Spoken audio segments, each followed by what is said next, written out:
Eh ben écoutez, j'espère que vous allez bien. Je vous dis pas bon dia, je dirais bon dia après le générique. Là on se retrouve pour une nouvelle petite vidéo. On est dans un temps orageux, alerte orange. Apparemment à tout moment ça va péter. Mais je suis là. Je suis là à moitié cassé. Je vous expliquerai après, j'ai un peu mal au cul. On va tout dire dans cette vidéo. Je vais lire vos soucis sexuels. Mais je vais vous raconter aussi mes problèmes. Voilà. Avant de commencer, imaginez le placement que je vais faire là. On parle de sexe, donc ça va être...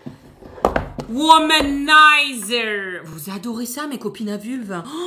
Petit disclaimer pour les gosses. Alors, je suis désolée, mais sur YouTube, il y a des limites d'âge. Moi, j'ai mis que c'était pas conçu pour les enfants. Donc, les parents qui viennent m'attaquer et me dire « Là là, mais tu parles de cucu, les petits moineaux à des enfants. » Moi, les enfants, ils n'ont rien à faire ici. Je suis pas que Chantal, l'assistante sociale. C'est à vous de gérer vos gosses. C'est à vous de gérer ce qu'ils regardent. Voilà. Après, les adolescents, mes très chers parents, ne vous inquiétez pas de vos enfants adolescents. Ils en savent plus que vous. Ils sont précoces. Ils savent tout. Ils vont pas être choqués pour deux sextoys, je peux vous le dire. Vous connaissez Womanizer. C'est le numéro 1 en France en matière de sextoy. Les filles, vous avez une chance, mais alors j'aimerais tellement atteindre le point G avec ces trucs que moi mes amis me disent c'est révolutionnaire, c'est révolutionnaire. C'est le duo 2. Regardez-moi ça. Et alors lui c'est vraiment une prouesse technologique, c'est-à-dire que c'est pas un plaisir, mais deux à la fois. C'est un engin de guerre. Il stimule pas uniquement le clic-clic, il stimule aussi le point G. Vous vous rendez compte? Vous faites palper de tous les côtés. Donc en fait, ça fait vibromasseur pour le point G et la technologie Pleasure Air qui va venir masser et aspirer le clic-clic. Il dispose de 14 niveaux d'intensité. Ça te laisse le temps de monter au 7e, au 14e ciel, ma cocotte. Ouh, aïe aïe aïe! Aïe, bonne mère, éteins-moi ça tout de suite. Mais quelle chance! Il a aussi, bien entendu, l'afterglow. Au moment où vous arrivez à la jouissance ultime, là, le cliquis, il est un peu sensible, tu vois. Et bien, en fait, grâce à l'afterglow, ça va permettre de diminuer en douceur l'intensité. Vous faites rien, il le fait de lui-même. Parce que Womanizer vient tout juste de sortir celui-ci. Et je vais vous en parler parce qu'il est vraiment pas mal. Tan, tan, tan, tan, tan, tan, tan, tan, tan, tan. Ouh, attention. 8 niveaux d'intensité pour la technologie Pleasure Hair, c'est-à-dire le clic-clic. Et 6 niveaux d'intensité pour le point G. Là, on a de quoi faire. J'ai un petit code promo. Avec le code NOLITO20, vous avez moins 20% sur tout le site womanizer.com. Donc, n'hésitez pas, cliquez sur mon lien en barre d'infos, faites-vous plaisir.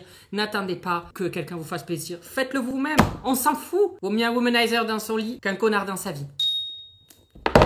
Eh ben, on va passer à l'après-générique et je vais vous raconter ce qui se passe dans mon trou du cucu. Allez, on est parti. Générique! Where has she been, Serena? And who I am? That's a secret I'm never tell.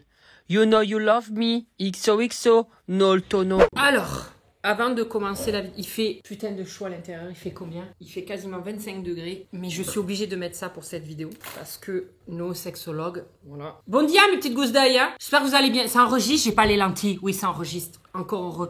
Est-ce que le micro est bien accroché? Oui, il a l'air. Pourquoi je mets ça? Parce que là, on va parler de... Voilà, Grace Sloan Memorial. Ceux qui ne regardent pas Grey's Anatomy, vous avez raté votre vie. Moi, je suis ça depuis il y a 20 saisons, donc 20 ans. Ça me rajeunit pas. J'ai commencé à 11 ans. Du coup, si on calcule bien, maintenant que j'en ai 31. Ouais. On dirait pas, mais je les ai. Et voilà, Grace Sloan Memorial, je suis sexologue. Vous venez dans mon cabinet et moi, je vais essayer de vous donner des petits tips, de vous aider pour aller mieux dans votre couple, mais aussi niveau sexuel. Ma vie sentimentale et sexuelle est au point mort, mais je me proclame sexologue. Donc, tout ce que je vais dire, n'écoutez pas, fuyez cette vidéo dès maintenant. Voilà, on va commencer maintenant. J'ai pas trop lu pour pas me faire trop spoil, pour avoir des réactions à chaud. Je tiens à vous dire que votre sexologue pense avoir un hémorroïde au trou du cul. Voilà, il faut le dire. J'ai une appendice, un truc qui est en train de sortir et ça me commence à me faire un peu mal. Mais on m'a dit tant que tu saignes pas et t'as pas trop mal, ça peut se résorber tout seul. Donc on espère que la varice qui me sort du cul va rentrer toute seule. Voilà, non mais en fait, pourquoi je vous dis ça maintenant? C'est comme quand on va dans une thérapie ou quoi. On aime bien en fait savoir que la personne en face de soi, elle a aussi des soucis. Donc là au moins, vous rentrez dans un cabinet, vous dites c'est bon, on peut avoir confiance en lui. Lui aussi il se livre, il nous dit qu'il a des problèmes au nunus. Donc au moins on est tous posés là et on peut commencer la vidéo. On la commence maintenant. Alors je suis en suite sous 25 degrés, c'est pas mal. Je vais peut-être sortir le ventilo à tout moment, mais on y va. Coucou No, j'espère que tu vas bien. Mon copain a un bouton sur le zizi. Pas un petit bouton, hein. Non, un bouton tout dégueu. Je sais pas si c'est un problème sexuel, mais bon voilà. Alors moi j'ai dit sexologue, j'ai pas dit chirurgien ou médecin. Mais à mon avis, si le bouton est tout dégueu, c'est qu'il est dégueu, c'est qu'il y a un souci. Voilà, En fait, là, c'est pas... Là, c'est... Faut peut-être pas laisser germer le truc. Enfin, à un moment donné, si son truc, il a une tête de cèpe, il faut peut-être faire gaffe. Hein. Il faut peut-être aller consulter. Là, moi, envoie-moi la photo. Non, je rigole. M'envoie pas la photo du zizi de ton mec, mais... Je sais pas, en fait, si c'est juste un petit bouton, genre comme un grain de beauté, il y en a qui ont des grains de beauté sur le Vésuve, d'autres sur la soufrière, ouais, qu'est-ce que je te dise? Mais là, si c'est un bouton, mais tu me dis un bouton, mais pas un bouton dégueu, je sais pas, il a peut-être un abcès sur le zizi, il faut peut-être consulter. J'en potionne. Voilà. Donc, à mon avis, faut peut-être consulter. Voilà, dis-lui. Ça se trouve, c'est trop tard, il a le zizi coupé. C'est un immaculé, le type. Non, mais franchement, il y en a qui me demandent à moi, quoi. Genre comme si j'étais médecin. Franchement, je suis vraiment un mérite de gré, moi, aux yeux des gens. Je ne ressens rien, je prends pas de plaisir, et toujours le mec me dit, avec moi, ça sera différent. Bon, alors ça, déjà, quand un mec te dit ça, c'est comme quand quelqu'un dit, oula, ça pue, il y a quelqu'un qui a pété. C'est la poule qui chante qui a pondu l'œuf. Hein. Faut être sincère maintenant. Hein. Moi, j'en ai ras le cul qu'on dise que c'est ma chienne qui pète et que ça pue. Alors oui, c'est vrai, elle pète et ça pue beaucoup, mais c'est souvent, je suis sûre que c'est la personne, c'est juste qu'on préfère balancer tout à ma pauvre chienne qui a rien demandé sur cette planète Terre à part manger des croquettes. Alors avec moi, ça sera différent. De toute façon, le coq qui braille le plus, c'est celui qui finira le plus vite tué. Je viens d'inventer cette expression. Ne la cherchez pas sur Internet, je viens de l'inventer. Voilà, je suis un peu Baudelaire, Voltaire. Mais revenons à nos moutons. En fait, si toi, tu prends pas de plaisir, peut-être que t'es pas apte en ce moment à vouloir recevoir du plaisir. Ça se trouve, t'as pas envie de sexe, tout simplement. Peut-être que t'as pas de libido. Peut-être que tout simplement, t'as pas trouvé le truc qui peut te stimuler. Moi, avec ça, si jamais t'as pas un petit 7e ciel qui te montonne. Là, on verra. Non, mais je veux dire, à un moment donné, ça se trouve, c'est peut-être dans ta tête, peut-être que t'as un blocage. Si tu vois que ça perdure, peut-être que tu peux consulter un thérapeute. En fait, essaye de savoir si c'est un blocage psychologique, si c'est de toi et tu sens qu'il y a un blocage et t'arrives pas à te livrer sur le moment, ou si c'est la personne en face qui est un véritable connard et en fait, juste, il pense qu'à son plaisir et pas au tien. Ça peut aussi être ça. Donc, essaye de peser le pour et le contre. Là, malheureusement, je peux pas trop savoir en fait. Mon ex avait un énorme souci. C'était un éjaculateur précoce. En plus d'une petite taille. Bon, il avait tous les combos, bichette, on peut pas lui en vouloir. Enfin, qu'est-ce que je te dise, hein? On est comme on est. Voilà. À peine il rentrait, ça lui faisait tellement d'effet qu'il finissait tout de suite. Et tentait de continuer l'acte pour essayer de me satisfaire, mais son oiseau devenait mou très rapidement. Ah ben ça c'est sûr, les mecs c'est... Ça tombe. C'est vraiment, c'est ça. Hein. C'est chimique, hein, je pense. Hein. Je pense pas que ce soit juste égoïste. Je pense pas que le mec, il se dise, bah c'est bon, j'ai fait mon compte, allez. Mais je pense que c'est un truc chimique. C'est genre, une fois que c'est fait, une fois que le point maximum est arrivé à l'homme, je pense qu'après, il y a tout qui redescend. Il n'y a plus d'envie, il n'y a plus rien. Ce qui fait que j'ai déjà dû simuler des orgasmes si je n'avais pas envie que ça dure trop longtemps. Alors ça, apparemment, c'est très courant, la simulation d'orgasme. Après, si tu simules parce que tu veux faire plaisir, écoute, bon, tu le fais. Mais du moment qu'il faut qu'aussi, toi aussi, tu prennes plaisir. Tu as le droit, à un moment donné, tu te dis, bon allez, je simule, je fais semblant pour le mec. Mais il faut quand même que tu aies trouvé ton compte à un moment donné, que tu n'aies pas simulé de A à Z. Si c'est un éjaculateur précoce, moi j'ai vu un truc récemment. C'est incroyable, c'est avant cette vidéo, donc je sais pas si je suis sur écoute. Mais apparemment, il y a beaucoup de femmes qui pensent que ça doit durer très longtemps et que si ça dure moins de 10 minutes, c'est quelqu'un qui est précoce. Et apparemment, ça aussi, c'est chimique. L'homme, alors on peut trouver des techniques pour... Par exemple, faire des préliminaires, faire plein de choses, jouer. Mais l'acte en soi ne peut pas durer 107 ans normalement. Parce que ça aussi, c'est chimique. À un moment donné, ça va sortir, quoi. Putain. Seigneur.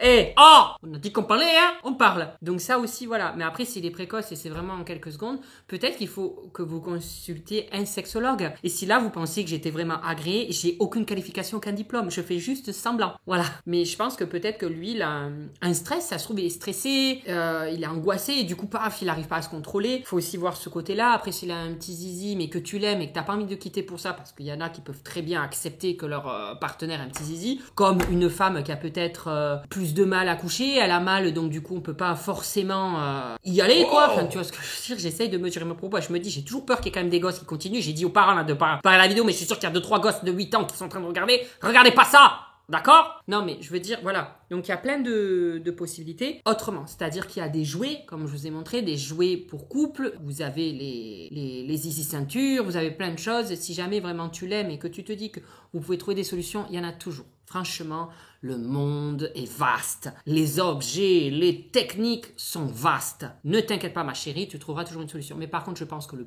plus important, c'est la communication. Il va falloir que tu communiques avec ton mec. Il va falloir que vous communiquiez parce que sinon ça va péter. Enfin, à un moment donné, ça peut pas durer comme ça. Si toi, tu n'es pas satisfaite, lui, je pense qu'il en a conscience aussi, ça crée des problèmes. Il faut que vous discutiez, que vous trouviez des solutions. Essayez des choses. Voyez des personnes aptes à vous aider. Voilà. Il y a plein de choses à faire, mais ne restez pas dans cette situation-là. La vie est bien trop courte. Voilà. C'est ce que je me dis quand je sens là l'hémorroïde qui me fait mal au trou du cul. Coucou. Alors moi, je pense que j'ai un petit problème, c'est que quand c'est le moment de passer à l'acte, je me dégonfle et je pars. J'arrive pas à passer le cap. Et du coup, aucune de mes relations ne fonctionne. Parce que le mec ne veut pas attendre. Voilà. J'espère que je suis pas la seule. Alors, t'es tout simplement pas prête. Il n'y a aucune obligation. Tu n'es pas obligé de le faire. Et si même ton partenaire te dit, allez, vas-y, te pousse, tu n'as pas à le faire. Il faut que ce soit vraiment de ton plein gré et à 100% de ton plein gré. Sinon, tu vas le regretter. Tu vas pas aimer ta première fois, ou si c'est pas ta première fois, tu vas pas aimer le rapport sexuel. C'est pas possible. Alors déjà, si la personne t'oblige, c'est considéré comme un viol. Mais si tu le fais genre de manière hésitante, ne le fais pas. Fais-le vraiment quand tu te sens prête. Si la personne n'est pas apte à attendre, on lui en veut pas. Elle s'en va de ta vie. C'est lui qui perd au change, c'est pas toi. Tu peux pas l'obliger à rester. Si lui, il a envie d'avoir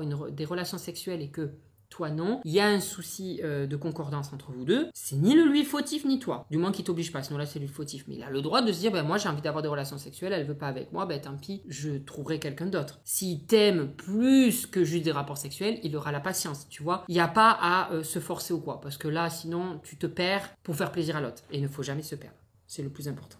Franchement, je suis à 2 doigts de contacter le Graceland Memorial et de leur dire il me faut une salle, je vais faire sexologue dans votre hôpital. Coucou Nolito, c'est un peu gênant mais je suis restée 3 mois avec mon ex et ça c'est mal fini. Mais bref, je sais pas comment il faisait mais à chaque fois qu'on le faisait ça me faisait trop mal. Mais lui il s'en foutait, il continue. Voilà, ça c'est typiquement le comportement d'un connard. Tu lui dis que t'as mal, il continue, ce n'est pas normal. Voilà, si t'as mal et tout, il faut peut-être consulter. C'est toujours pareil, consulter, peut-être que t'es stressé, peut-être que t'as besoin de plus de mise en confiance. Si le mec c'est un bourrin, en plus si tu dis que t'as mal, il continue, ça va pas s'arranger, tu vas pas subitement ne plus avoir mal, tu vas encore plus contracter, c'est pas bon du tout pour toi. Donc là, si c'est vraiment un connard, tu le dégages ta vie ou alors tu lui en discutes hors du lit. Tu lui dis c'est pas normal, je te dis que j'ai mal, voilà, il faut trouver une solution, peut-être que c'est quelque chose à l'intérieur de toi, il faut peut-être voir, consulter, peut-être que c'est juste psychologique, mais en attendant, faut pas subir la situation. La vie est bien trop courte pour subir les autres, Merci. Bonjour Noé, petit bout de chou à 4 pattes. On te fait un bisou, Pam Pam. Je sais pas si vous la... Ah bah non, vous la voyez pas, elle dort. Mais elle ronfle. Je sais pas si on l'entend, mais elle ronfle fort. C'est la première fois que je filme où elle doit être éreintée de la vie. Elle doit être fatiguée. Parlons cru, parlons sans tabou. Voici mon problème. Que ça soit seul ou à plusieurs, je ne fais pas de bruit. Juste des sortes d'essoufflements. C'est très probablement dû à l'habitude d'être discrète pour ne pas se faire entendre par la famille. On ne me l'a jamais reproché. Heureusement. Mais quand j'entends mes partenaires faire du bruit, je trouve ça très érotique et j'aimerais montrer mon plaisir de la même manière. Mais quand j'essaie de faire du bruit, ça me paraît tellement pas naturel que ça me bloque et je ne me concentre plus sur notre plaisir. Si tu as des solutions, je suis preneuse. Mais il n'y a pas vraiment de solution miracle. C'est juste que c'est comme ça. Si du moins tu prends du plaisir et c'est juste une respiration haletante, tu fais pas de bruit, voilà. Mais du moins que tu prends du plaisir et que ça te gâche pas. Et où il est le souci? Il y en a qui vont crier comme moi. J'ai une voisine, elle criait dans tous les sens. J'avais juste envie d'ouvrir la fenêtre et de lui dire de fermer sa gueule. Je suis désolée, mais je me disais, je sais pas ce qu'elle fait. Elle nous fait du rodéo, celle-là, c'est pas possible. C'était exagéré. Elle le criait, elle en faisait. J'étais là, mais en plein après-midi. Je me suis dit, mais c'est pas possible. Au début, j'ai cru qu'elle se faisait égorger. Bon, finalement, j'ai compris que vu les bruits, elle se faisait pas égorger. Il y en a qui surréagissent, d'autres qui réagissent, qui gémissent, d'autres qui. Ça dépend des personnes, enfin genre du moment que ça t'empêche pas d'éprouver du plaisir, moi je te dirais pas vas-y en train de faire des bruits, enfin sois toi-même. Si en fait tu éprouves aucun plaisir, là il y a un souci, mais t'es pas obligé de... Non, du moment que t'es bien, on s'en fout. Voilà. J'ai fait ma première fois avec mon ex, sauf qu'il n'a jamais réussi à rentrer. Ça a duré plusieurs mois avant qu'il ne puisse. Et après que des rapports douloureux. Ah, d'accord. Je croyais qu'il faisait pas le bon fils. Je me disais que ça passerait avec le temps, mais pas du tout. Je me remettais tout le temps en question. J'ai fini par le quitter pour d'autres raisons. J'ai rencontré quelqu'un d'autre, avec lui ça va tout seul. Pas de douleur, rien. J'ai fini par comprendre que mon ex me mettait la pression et donc moi aussi. Mon corps m'envoyait des signaux. En mode, tu n'es pas prête, mais je n'ai pas écouté. Écoutez-vous toujours. Et c'est très vrai, il faut s'écouter. C'est pour ça que je dis des fois ça peut être d'ordre psychologique, ça peut être d'ordre aussi physique, mais à des moments c'est juste que c'est pas la bonne personne. Il faut pas se forcer. Ça ne marchait pas avec lui. Tu as finalement compris que c'était pas toi le souci. Je suis sûre que il y en a à des moments ils se disent mais c'est moi le souci. Ça marche. C'est aussi le partenaire. Il faut aussi réfléchir. Ça peut être un blocage de vous. Il vous est peut-être passé quelque chose dans votre vie qui vous a bloqué et donc c'est à travailler. Mais des fois c'est juste la personne en face qui vous rassure pas et écoutez, là c'est qu'il faut réfléchir et se dire ce n'est pas la bonne personne. Ça sert à rien train de forcer dans tous les sens du terme. Oh! Bonjour James, je suis avec mon copain depuis bientôt 2 ans. Ma libido est à 0, je sais plus quoi faire. J'ai pris médicaments exprès et rien à faire. Sûrement un blocage du passé avec mon ex. Déjà, je pète avec mon coude. J'adore quand tu fais un bruit de paix, tu veux refaire, mais ça le fait plus. Ah ben si, ça le fait. Ben là, ma chérie, je pense que déjà, tu as une piste. Tu dis que c'est le blocage du passé avec ton ex, donc essaye de travailler là-dessus. Si tu n'y arrives pas, pareil, recourir à quelqu'un, c'est pas une honte. Et puis, des fois, il y a des passades comme ça dans la vie. On a la libido à 0, on n'a pas l'envie. C'est humain. Des fois, il faut peut-être se remettre en question, réfléchir à pourquoi. Voilà, enfin, à un moment donné, ça reviendra. Ou si jamais tu dis que ça fait trop longtemps que j'y arrive pas, alors vois un médecin. Un médecin peut-être pourra te dire, peut-être qu'il y a des analyses à faire. Ou alors il te dira, écoutez, je pense que c'est psychologique, il faudra peut-être que vous fassiez par une thérapie, hypnose, psychologue, j'en sais rien, que sais-je. Voilà, en fait, c'est pas grave tant que tu estimes que ça ne l'est pas. Si à un moment donné, tu te dis, là, ça fait trop longtemps et moi, j'ai envie de retrouver une libido, j'ai envie d'avoir des rapports avec mon mec, mais là, tu consultes, tu vois. Voilà. Mais des fois, des passages, voilà, après, si ça fait 2 ans que t'as pas de libido, ça fait un peu long, ce serait peut-être bien d'en parler. Alors moi, j'ai un problème avec un partenaire. À chaque fois qu'on devait passer à l'acte, le gars ne bandait plus, mort de rire. Donc peut-être que je ne l'intéressais pas, mais on était quand même en couple depuis 7 mois. Là, c'est la dame Irma que vous demandez. Il est gay. Non, je rigole, je sais pas. Non, pas du tout. C'est peut-être ça, peut-être pas ça. Là, c'est dame Irma que vous êtes en train de demander et je suis désolée, je peux pas deviner. Hein. Peut-être que lui aussi, il avait des blocages. En fait, le truc, c'est que la plupart des trucs qu'on me pose, et je vous juge pas parce que je suis pareil, mais c'est la communication, en fait, qui pourrait résoudre plein de choses. Et c'est la clé. À chaque fois, les couples qui durent, on me dit à chaque fois, ça allait mieux quand on a communiqué. Sur nos soucis, tout, surtout. Je sais que j'ai énormément du mal, mais que ce soit même en amitié, j'ai des fois du mal, je préfère me recroqueviller, pas parler et attendre que le ciel s'abatte ou que la personne finisse par comprendre. Seulement, ils sont pas dans nos têtes, donc il faut communiquer. C'est un truc universel en première lieu à faire quand ça va pas dans un couple, c'est communiquer. Il y en a qui ont peur de communiquer parce que si je communique et que la personne en face, ça lui plaît pas, il va peut-être me quitter, il va peut-être s'énerver, il va peut-être pas comprendre. Ben oui, mais c'est une réponse. C'est que ça doit s'arrêter. La communication résout tout, en bien quoi qu'il arrive. Soit ça va arranger le couple, soit ça va s'arrêter. Peut-être que vous avez peur que le couple s'arrête, que se détruise. Mais au moins d'avoir communiqué, ça vous sortira de ce cercle vicieux. Communication. Je sais pas pourquoi j'ai fait comme ça, mais c'est vrai. Coucou Nolito, alors moi c'est la première fois que je t'écris, mais voilà, ça fait presque 10 ans que je suis mariée à un homme, avec un corps, mais laisse tomber. Bref, j'ai 3 enfants et bébé 4 en route. J'ai 28 ans, mais voilà, à chaque fois qu'on fait l'amour, il me met bien. Mais le problème c'est que je suis toujours obligée de finir par me toucher en bas pour avoir un orgasme alors que lui l'a déjà eu pendant le rapport. Est-ce que je suis normale? Lol. Bah oui, peut-être que t'as besoin de plus, d'autres choses.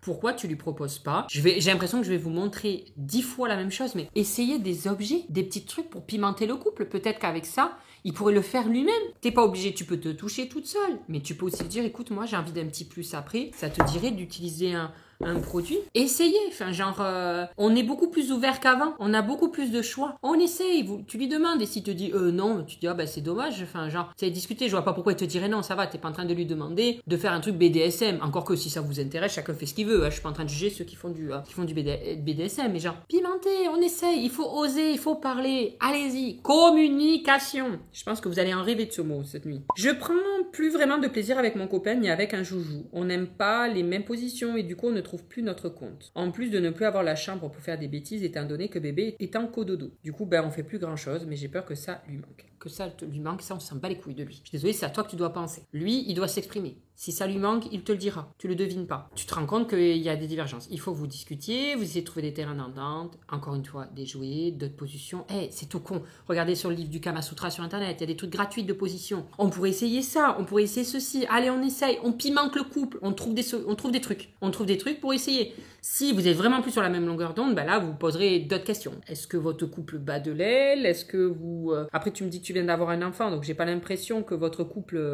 Enfin, il y en a qui font des enfants pour sauver leur couple, donc bon, j'ai vraiment l'impression d'être psychologue, sexologue. Mais bon, j'ai pas l'impression que c'est non plus, t'es pas en train de me dire que là vous vous aimez plus, vous avez envie de vous quitter, mais communiquez, trouvez des trucs, il y a plein de trucs. Et sinon, prenez un sexologue, un vrai. Moi, je vais ouvrir mon planning sexologue. Hein. Je suis sûre que là, je peux faire des séances... Non, je me calme, je vous dire de la merde. Coucou No, moi, c'est pas vraiment un problème de sexe, mais avec mon ancien copain, qui était en 3e et moi en 4e à ce moment-là, on se voyait... Vous voyez les parents qui vont me dire « Ah, mais mon ado, il regarde tes vidéos, t'as vu de quoi tu parles ?» Et regarde, 4e, 3e, hein, à cet âge-là, ils ont 14 ans, ils sont déjà... On se voyait après les cours des fois chez lui, un couple normal quoi. Un jour ma pote me dit qu'elle a fait une soirée chez elle pour fêter son anniversaire. Moi toute contente, j'en parle à mon copain pour l'informer de ce que je vais faire. Mais le gars me répond si tu veux, allez on le fait. J'ai dû négocier toute l'après-midi avec lui pour y aller sans devoir coucher avec. Pareil.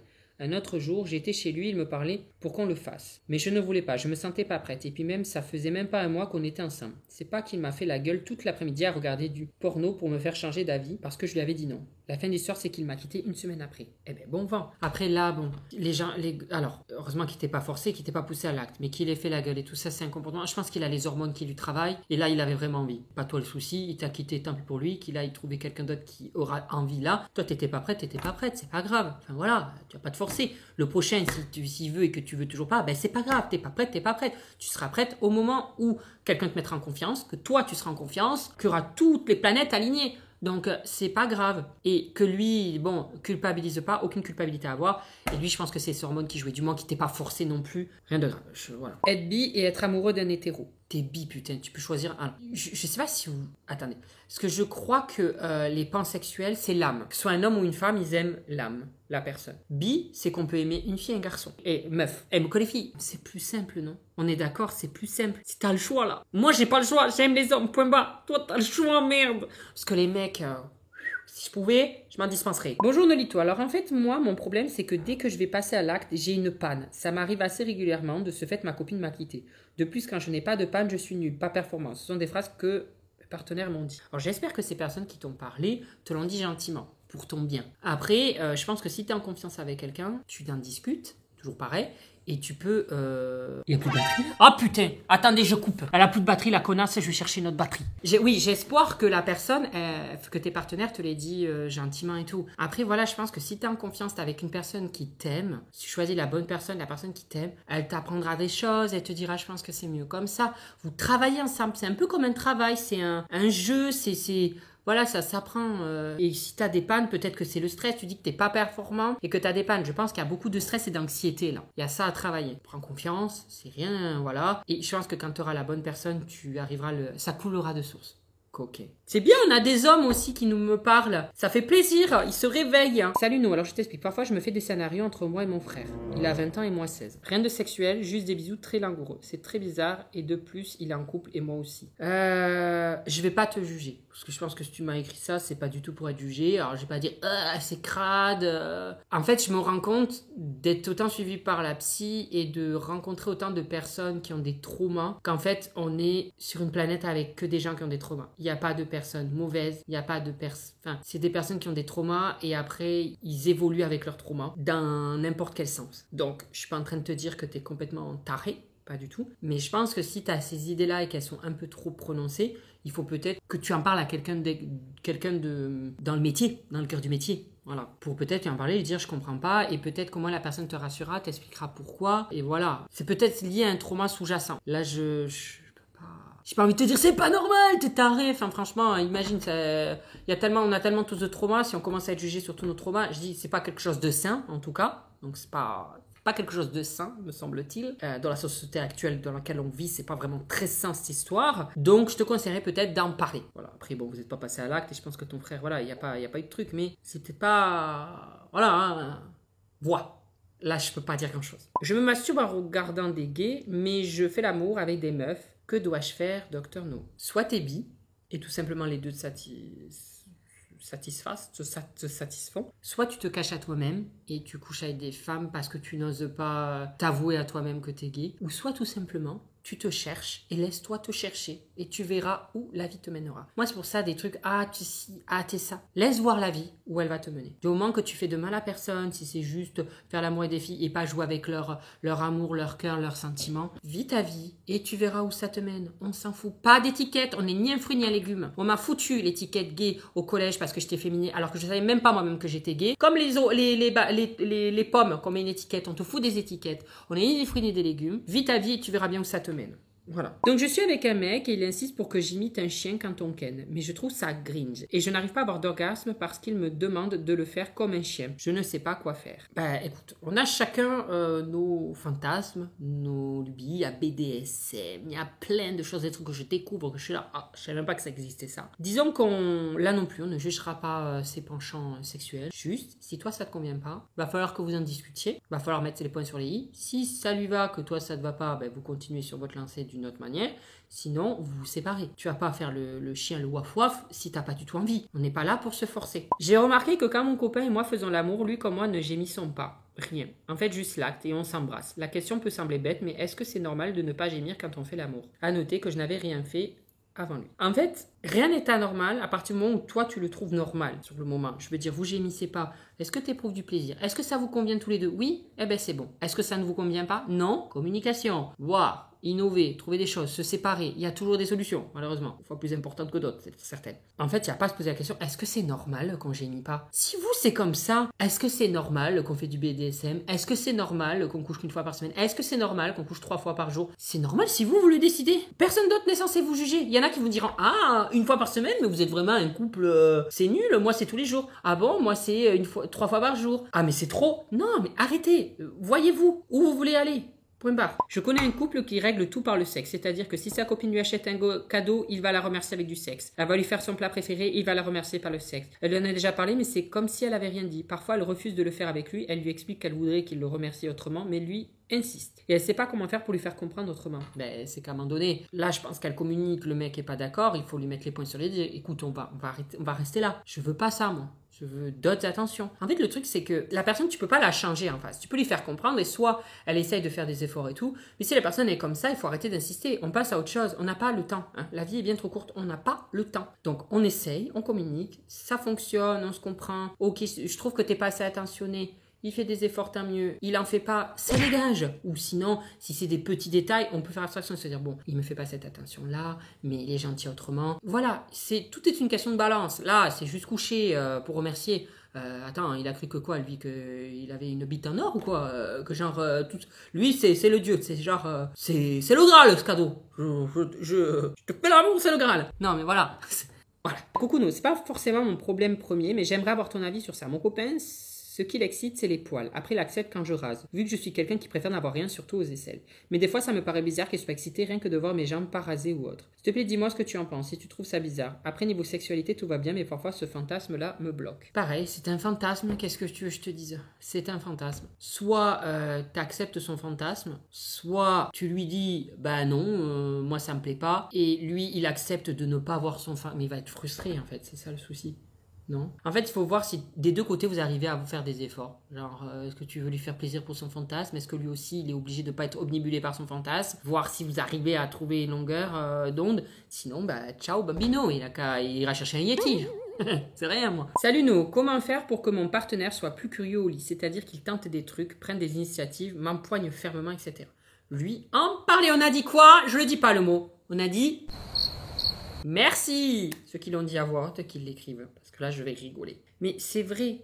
Parle-lui. Secoue-le un peu. Secoue-lui pas juste la membrane. Secoue-le. Tu lui dis, ah, on pourrait faire ça. Ah, tu lui mets... Je sais, des fois, ça peut être difficile, mais putain, si t'es en couple avec quelqu'un, normalement, il y a pas de tabou. Et s'il y en a, tu peux y aller finement. Oh, j'aimerais bien qu'on teste ci. Ça veut dire quoi? S'il est pas trop chaud, tu diras, bah, c'est dommage, moi, j'aimerais bien. Si t'aimes, il fera des efforts. Si tu l'aimes, tu feras aussi des efforts. Tatati, tatata. Alors, non, pour ma part, ce n'est pas vraiment quelque chose que je sais comment régler. Il se trouve que mon partenaire a souffert d'abus mental et physique dans sa précédente relation. Il est maintenant incapable de prendre les devants. Il n'arrive pas à me toucher ni à me dire qu'il aime ou voudrait faire. Le problème est toujours d'actualité, je ne sais pas quoi faire pour l'aider. Alors déjà, tu as de la patience. Donc, déjà, le truc que tu peux faire, toi, c'est être à l'écoute et avoir de la patience. Lui, il a des efforts à faire de son côté. Malheureusement, par rapport à ce qu'il a vécu, il en a à faire, c'est-à-dire consulter, avoir une thérapie et se faire soigner. Parce que toi, tu peux pas faire ça. Tu peux pas comprendre, tu peux pas l'aider complètement. Je suis pas en train de vous dire psychologue, ça peut être plein de choses, il y a plein de choses à faire. Mais il faut faire des efforts. C'est malheureux, c'est lui qui a subi et en plus il doit faire des efforts. C'est hyper triste. Mais c'est comme ça. Tu ne pourras pas le changer. S'il a un blocage, ça se fait pas en claquement de doigts. Il faut des déclics, il faut des compréhensions, il faut passer à autre chose. C'est bien, tu as la patience, tu as l'écoute, mais lui aussi, il faut qu'il se fasse suivre. Voilà. Ben écoute, moi j'ai pas de problème, il m'a quitté. Ah ben voilà, moi j'ai pas de problème parce que j'ai personne. Voilà, on se serre la main. Bisous. On est tranquille, hein. C'est pour ça que je parais pas vieux. Je suis pas complètement ridé et tout à 31 ans et que je parais plus jeune que mon âge. Personne ne me fatigue la vie. Voilà. Et c'est le dernier. Alors moi, j'étais seule chez ma belle-mère et elle m'a demandé d'aller au magasin d'en face de chez moi pour acheter des paquets noirs avec écrit Durex, en me disant que c'était une petite boîte de chocolat. J'y suis allée, tout contente, et arrivée, j'ai pris la boîte et la caissière m'a trop mal regardée et m'a dit c'est pour toi et je lui ai répondu c'est pour mon papa car il aime ça. Ma belle-mère m'a dit que c'était pour lui. J'ai acheté la boîte sous les regards inquiets de la caissière et je suis rentrée chez moi. Ma belle-mère m'a appelé d'en haut, dans la la chambre d'elle et mon père et je l'ai vue là, au milieu du lit, à moitié nue et leur ai donné la boîte en disant « Je peux en avoir s'il vous plaît ?» Ma belle-mère m'a dit « Non, c'est pour les adultes, il y a de l'alcool dedans. » J'avais 10 ans. 2 ans après, j'ai appris que c'était des capotes et mon père a divorcé avec ma belle-mère. Gros bisous. C'est super chaud, t'avais 10 ans. Enfin, là, c'est juste, je suis outrée. Voilà, on finit là-dessus. J'ai pas de commentaire à dire, je suis juste outrée de ce comportement-là. Là, t'avais envoyé une gosse de 10 ans acheter des Durex. Seigneur Dieu. Bon, on finit sur ce ton-là. Mais voilà, en tout cas, mes gousses d'ail, vraiment, on a compris, la clé, c'est la communication. Parler, il y en a qu'il faut peut-être qu'ils se fassent suivre. Il y a plein de solutions, discuter, trouver un terrain d'entente, faire des efforts chacun de son côté. Et pourquoi pas, pimenter sa vie de couple. Voilà, je vous rappelle qu'avec le code NOLITO20, vous avez moins 20% sur tout le site womanizer.com. N'hésitez pas à cliquer sur mon lien en barre d'infos. Voilà, j'espère que cette vidéo vous aura plu, mes gousses d'ail, et je vous dis à la semaine prochaine. Gros bisous! Alors là, tu as mes réseaux sociaux au milieu, Instagram, TikTok et Snap. Pardon. À droite, tu as les vidéos qui plaisent, des vidéos, enfin bref, tout ça, tu as compris de ma chaîne. Ah, sur ma tête, appuie sur ma tête, tu peux t'abonner, c'est super ça. Je suis un véritable YouTuber maintenant. Attention, hein, ça rigole plus.